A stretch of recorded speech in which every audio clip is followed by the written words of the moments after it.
Hi everyone, it's Az here from HeelvsBabyface. Now there might not be an episode of Batwoman this week. Can you see this? The smile on my face, just grin. There's no episode this week. But that doesn't mean that you should go without a bit of your dose of, but yeah, it would be a dose really. One that you need to see the clinic about. Because what happens at the end of every show is they release a trailer for the next episode. Now, I don't normally watch these trailers at all. I like to be surprised by the amazing level of writing and production that I'm going to get on the next show. But because I knew that this was a bye week, which is very apt for Batwoman, I thought I would have a sneak little look at the trailer to see what I've got in store in 2 weeks' time. And the trailer was so bad. I thought, do you know what? I'll do a breakdown of this trailer. Because not only does it look like our hero is going to let the villain go again, and possibly again, maybe twice in one episode. This will be a record. But also, they have written this cack-handed. If you watched my review of episode 7, 42-minute rant of me literally losing my mind at how hit the show is. They show things in this little trailer for next week, which if they'd done it in the previous week, not saying it would have made the show any better, because it is amazing dog shit, would have at least made some sense. So with that said, let's have a little look-see. Do you know that the motto for the CW is Dare to Defy?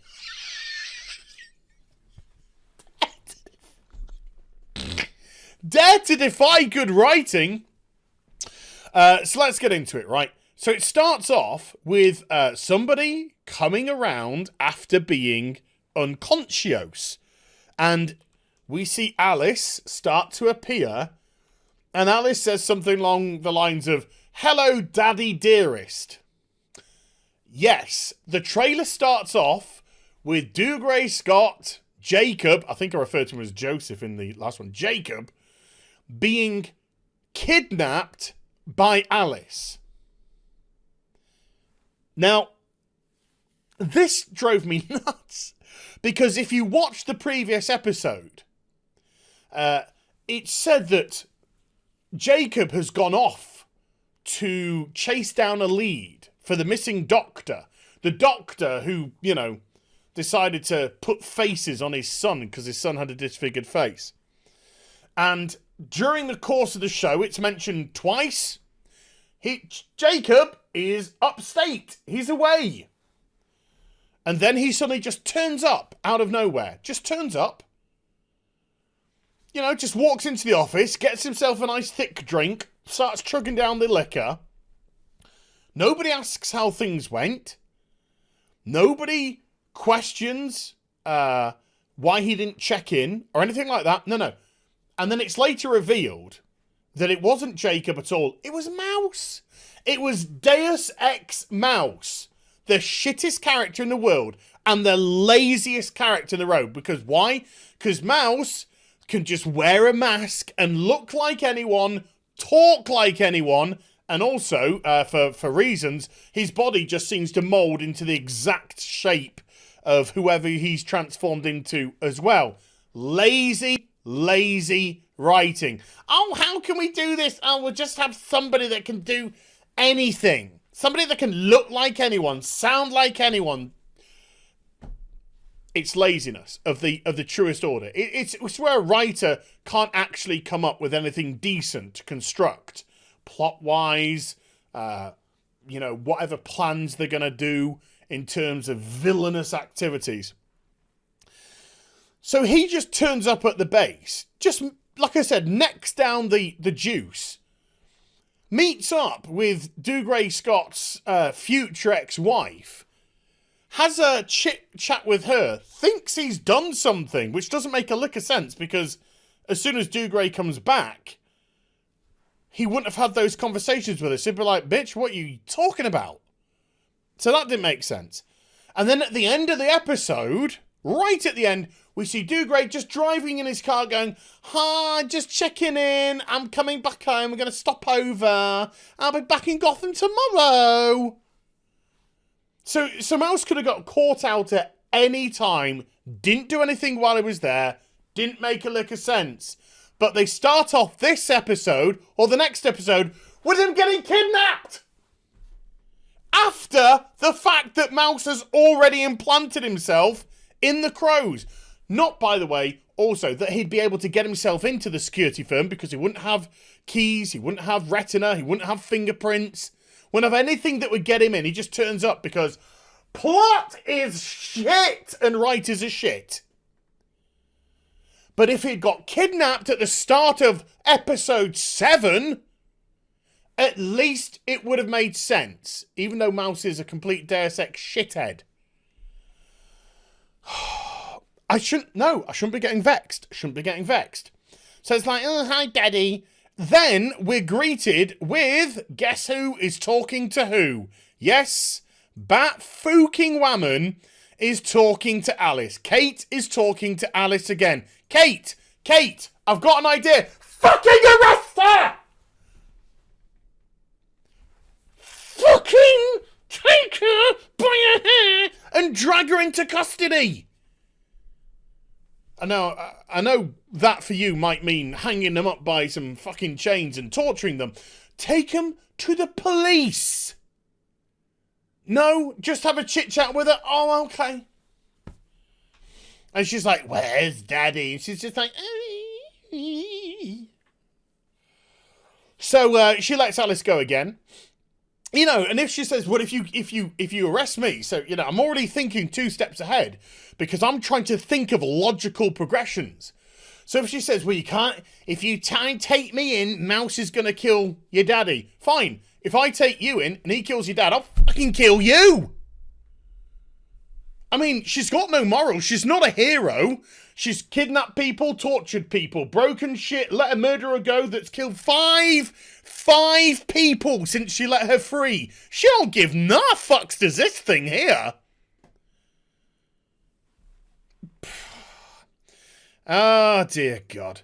So then there's Dougray tied up, crying like a baby, and he's just like, I let you down. Dougray did nothing wrong.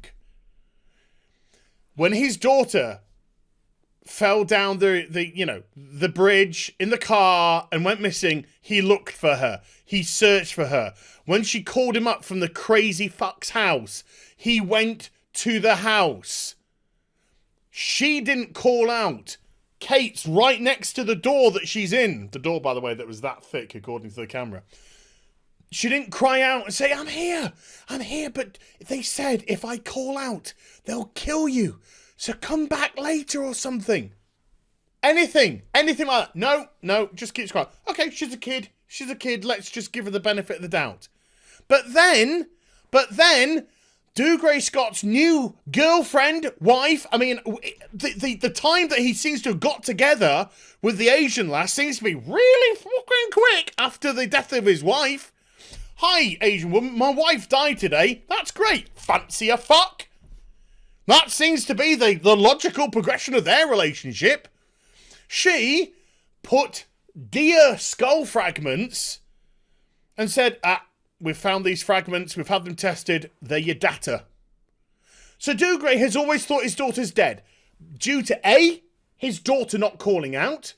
Due to B, Deus Ex Mouse with his, oh my God, I can mimic any voice whatsoever. Because the show's shit. C, because of crazy fucking face mask man. And D, his new girlfriend telling him that his daughter's dead and providing evidence. But it's Dougray's fault. I let you down. And she's like, yeah, you did. You did because you're white trash, you're white male, straight, cis trash. Then we get Batwoman getting her sticks out. Trust me. It's probably vibrators. And then we see Dougray actually getting kidnapped. You're an episode too late. You absolute Fucking morons. Then we see Kate kicking the shit out of a bunch of crows. Why not? Why not? Why not? Just do it. She's vanishing up into the sky. Psst, whatever. Then we see Alice Turner. Oh yeah, saying, I've waited 11 years to get my revenge. Your revenge should be on the mentalist that kidnapped you. The show doesn't make any sense. Doesn't make any sense, so why should I try and make something of it? More Batwoman kicking the shit out of more crows, because, you know, she's great at everything immediately. Then we have more crying Dougray Scott. You cry, you cis-white bitch. More fighting. Then we got Alice turning up to some sort of gala event. And this is chaired by, you know, really bad Asian actress. And then we see Dougray Scott, who's obviously Mouse because he's at the Crow's office. And he's got his gun out and he looks like he's about to plug Sophie's hubby in the back of the head. But don't fret. Look at Sophie's hand. If I keyframe this on, look, you can clearly see that Sophie is reaching. So she's going to get a gun out, an object out, and prevent him from doing that.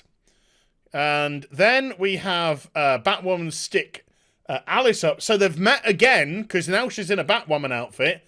Sticking Alice up, going, ooh, grr. And I think I've missed a couple of bits. But we see, I don't know where, I can't remember where. But we see Sophie sat on the stairs crying. We see Sophie sat on the stairs crying. And Batwoman is very angry. Now, it looks like somebody's getting killed. And it's going to be either Jacob, the father, or it's going to be Sophie's husband. But, you know, Sophie's crying, so I don't think it's a husband, because all she wants to do now, since last episode, is scissor, Batwoman. Because the story arc, after 7 episodes, is Batwoman wants to fuck Sophie. That's the story arc of the show. It's not Alice, not capturing Alice. She's done that twice already and let her go. So she doesn't give a toss about that. It's not saving Gotham, because she keeps committing crimes, kidnapping people, torturing people, breaking property, and then blaming a man for it. Why wouldn't you? Fucking wanker. Letting a murderer go who went on to kill 5 people. We already established that. So she don't give a fuck. So there's no protection of Gotham or the citizens. She doesn't care. This whole thing since she became Batwoman is just me.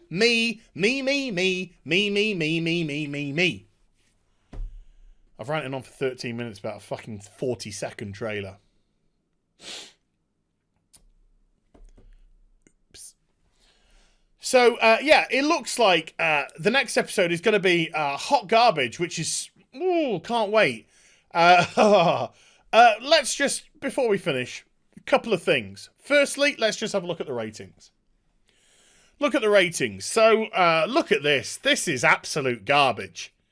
But don't worry, I am willing to bet, not the farm, but I'm willing to bet a lot of money Batwoman gets renewed. I am. I'm betting the CW are going to double down and they're going to renew the show. Because screw you, cis white males. But look at this. From 1.86, which was bad enough in itself, terrible debut. It's already just holding on to 1 million viewers with a piss poor demo of 0.26. There's only 1 week that the ratings have gone up very slightly, and then since then, big drop, nearly 10% drop, nearly 5.5% drop, 7.5% drop. It's just going and going. Now, it should, theoretically, go back up in week 9, because that is the Crisis 5-parter crossover. So that will give it a ratings boost. It might get even a boost next week because of the impending Crisis. We'll see. But holding on to that afterwards, don't care. And finally, before I go, I want to recommend 2 other YouTube channels for your Batwoman fun. Number 1, Jay Longbone, sorry. Jay Longthorn? Sounds like a Batman villain. Jay Longthorn, I'm coming for you.